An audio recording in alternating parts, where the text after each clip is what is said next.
It's like when you're sitting in a car yourself and you don't have a disability. When you get up after a couple of hours, you're stiff. But if you can imagine sitting like that all day without moving, your body just seizes up. So you must move. You've got to move, whether it's in water, whether it's walking, light exercise, heavy rehab, whatever. You must keep your joints all moving non-stop. I'm Sandra, and this is Ian, my partner of 42 years. And he had a stroke in 2007 and a major stroke and another major stroke in 2018. And he had a TIA, a mini stroke, in 2023. The first stroke in 2007, he was in hospital at Epworth for 5 months and did a lot of physio and rehab. And I went there to learn from the rehab people what exercises to do and bring home after his 5 months stay there.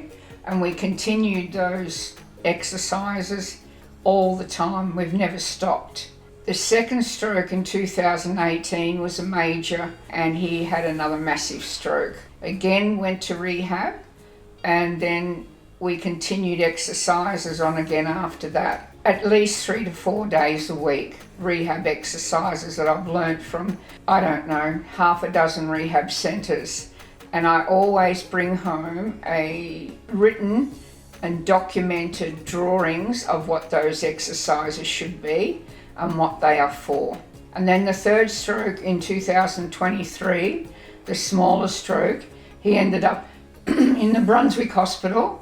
And then again now he's doing rehab at the Broadmeadows Hospital once a week. And again, they've documented everything for me, and I bring it home and we continue doing that at least a minimum of 3 days a week, possibly 4.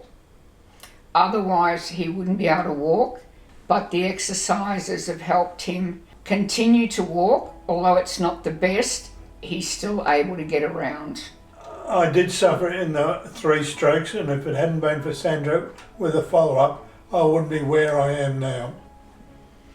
So it's through what her effort to push me along has made me get where I am now.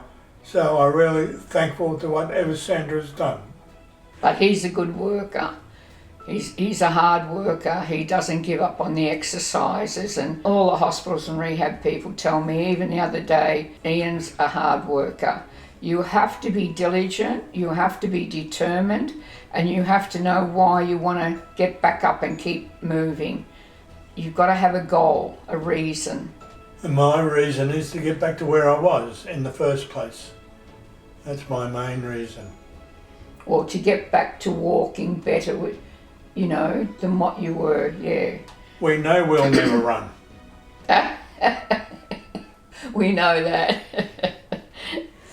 And Ian can still travel too with us. We travel a lot from here to New South Wales to Lightning Ridge, and also from Lightning Ridge to Rockhampton. Ian can travel still. He enjoys it. With his movement and able to move and get in and out of the car, it's a big help to me that I don't have to lift him out and put him in a wheelchair and wheel him around. So we do travel a lot, some days 7-8 hours straight, with a few stops, of course. Oh, I love to travel. There's no arguments about that. The only thing is, when she said if it hadn't been for the 1 or 2 stops, I wouldn't be able to walk when we get out at the end of the trip.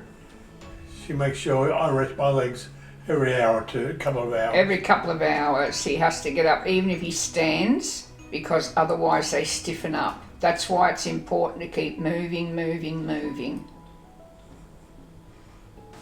In the whole of your life, you really need to be independent as much as you can. So please, do these exercises, or the exercises given to you by your rehab person or your physiotherapy, because believe me, it will help. I can be one to verify what Sandra says. If it hadn't been for her and the rehab, as she said, I'd be in a wheelchair now. But now I'm fortunate enough to be able to walk a little. That's all right, that's good.